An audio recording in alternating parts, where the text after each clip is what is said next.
Hello and welcome back to another Rise of Empires Ice Empire video with me, Mr. Gill. Thank you so much for joining me, and thank you so much for all of your previous views, likes, comments, suggestions, subscriptions, and all of that jazz. I really appreciate it. Please keep up the good work. It helps me immensely. Ladies and gentlemen, today we're doing a Q&A video. So basically, I've done a couple of these before, I think maybe a year ago. I've looked through all of the hundreds of Discord, mails, emails, comments on YouTube that I get on a weekly basis, and I've kind of pulled out the most common questions that people ask me. If you want to know the answer to a question, you are obviously more than welcome to comment on any of the videos, to send me a message on Discord, or comment on the bottom of this video, or obviously also join one of the Q&A live streams that we try and do once a week.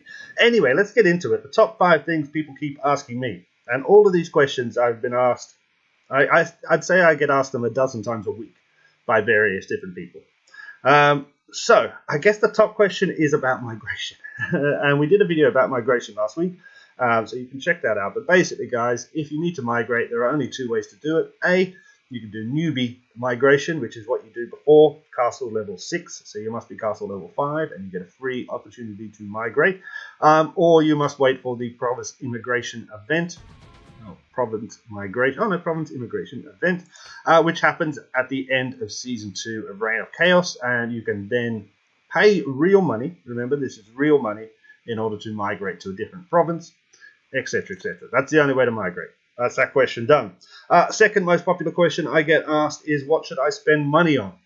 So obviously there are an enormous amount of opportunities in this game to spend real money, and a lot of people do utilize those opportunities to spend real money, which increases their speed of play, etc., their growth, all that kind of stuff. Whether or not you need to spend money is a different question. I don't believe you do, and I have often not spent money. I have a couple of times, but I think in this castle I've only spent money once, maybe $5 or something like that. So you don't need to spend money. If you are going to spend money, a lot of people ask me, Mr. Gill, what would you buy? I would suggest that Royal Prestige, especially early game, or Hero Development, especially early game. These are kind of subscription things. This one lasts for 30 days. This one goes every month, but you can cancel it within your phone or system, your whatever setup you have. Like with Apple, you need to go into your subscription and say cancel. Those 2 are probably what I would do if I was starting out now. If I was fresh, I think they're relatively good value. The majority, though, of people that I've asked said that if they had it again, they would probably spend more money on VIP. Now, we don't have VIP activated, but the VIP shop is somewhere. It's one of these, isn't it? Why doesn't the name pop up? The names used to pop up. I don't know what this is, but anyway, the VIP shop is somewhere here, and a lot of people have said that they think VIP is the best way to go if you are going to spend regular money in the game, as the benefits mid to long term towards the kind of middle of the game are absolutely fantastic if you have VIP. So that's what I would suggest as well. Either do one of those subscription services early game, or consider spending money on VIP. Right. The third most kind of popular thing that people ask me is about Reign of Chaos. Unfortunately, we're not in a Reign of Chaos season at the moment, so it's a little bit hard for me to show you. But they basically kind of ask 3 kind of questions that all kind of tie in together. The first question is, can you demolish or move alliance centers without demolishing everything else? The quick answer is yes. You do not need to demolish Alliance Center 1. If you want to move Alliance Center 2, you can just demolish Alliance Center 2 and move it. Then it kind of ties into, how do we take tiles, where do I place the rally points, etc., etc. You need to remember that obviously you can only place rally points during a duel, okay? And the first duel happens 1 week after Reign of Chaos starts. So that means for that first week, you cannot be taking tiles in an enemy state, because without a rally point, you cannot take a tile. Every tile that you own in any state that you go to must be started from a rally point. So in order to, attack a base, you're going to need to build a rally point and then a road from that to your enemy's alliance center. In order to have a resource place, so somewhere where you're gathering high-level resource tiles, so you don't have to gather them in your own state, you will have to place a rally point as the first spot. For example, if you're in the middle of a duel, you're attacking from your rally point, I would get somebody to go and place another rally point at some distance away, maybe on the opposite side of the map, and make a small road to some high-level resource tiles in order that you can do them. Once those tiles are down and they're not taken back by the enemy, you can go back to that state at any point during the season and continue to take more tiles. I guess the ideal thing to do is to obviously visit or duel with as many states as possible, place as many rally points as possible, and take as many tiles as possible. Now remember that rally points, you can only place as many as, I think it's as many as alliance centers you have. So for every alliance center is one more rally point. So I think you can only place 3 or 4. Once you have them, you then have to demolish them. So remember, if you started at the start of a duel, most duels last 2 to 3 hours, you could place that rally point, take a few tiles, demolish that rally point, which takes 30 minutes, place another rally point, take a few tiles, demolish that rally point, etc., etc., etc., like that. So, cool. So that's kind of the main questions people get asked me about Reign of Chaos at the moment. I get an awful lot of questions about the tavern, about charcoals, about mints, about road connectedness, and all of that jazz. I am going to say, in terms of mints, we did a video about this last week. Also, there has been a game update. You do need to connect your mints in order to get the most benefit of gold production. Lots of other things can be disconnected, and you disconnect things in order to reduce your charcoal consumption. I'm not going to give you a list of what you can connect and what you can disconnect. It'd just be a very boring video, and I don't really want to do it. It also depends, I think, on where you're at currently in the game you play, blah blah blah, how active you are. One thing that a lot of people always say to me is, you can take this guy. So this is training some archers. You can pop him here, and he'll continue training, but you're saving. I think it's something like 10 to 12. Yeah, 214 versus. Let's just check this out. Consumption is 224. Yeah, so we're saving 10 charcoal per 10,000 charcoal or whatever per hour, which is fantastic. However, I just forget moving the back, moving the forth. I'm only logging in once or twice a day. I don't want to spend half my time moving buildings all over the place. It's just not enjoyable for me.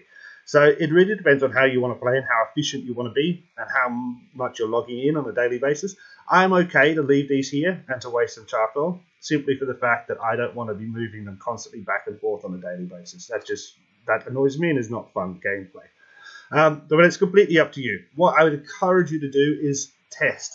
Okay, see where you're at, move buildings away from the road, see if things change, check your charcoal management, all that kind of stuff. That is the best thing to do.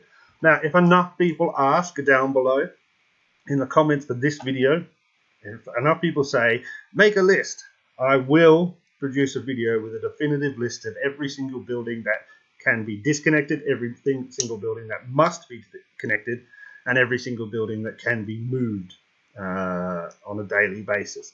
If enough people, I'm talking, I'm going to have to get at least 30 comments just saying that for me to make that video, because I find that incredibly boring. I don't want to do the experiments as much as you probably don't want to do the experiments. So we're both in the same boat here. So people ask a lot about that, the mints, the charcoal.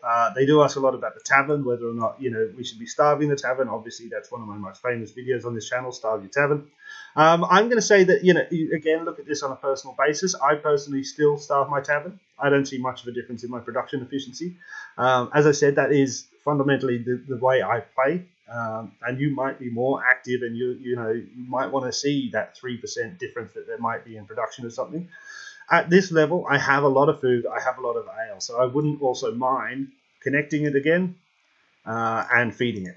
There's nothing, in my view, at this level of the game and where I'm at in terms of my production of resources, I don't mind using up ale or food in order to do this. So you need to look at it yourself and decide. Again, if enough people ask, I will make an updated Starve Your Tavern video, whether or not it is the right thing to do. I'll do some science, basically, for that. They ask about that. And I guess the last thing that is most popular that people ask me about is what heroes, troops, all the thing. What's the best setup I could possibly have? Which hero should I get? So we're going to address this first in terms of troops. I obviously and have always said that I believe cavalry to be the best troops. They are fast, they are lovely, and they're horses, and horses go nay. So I always train a lot of cavalry as often as I can. I also trained a lot of footmen. Footmen have the highest demolition power in Reign of Chaos, which means it is easier for them to take tiles, so I also make sure I have them.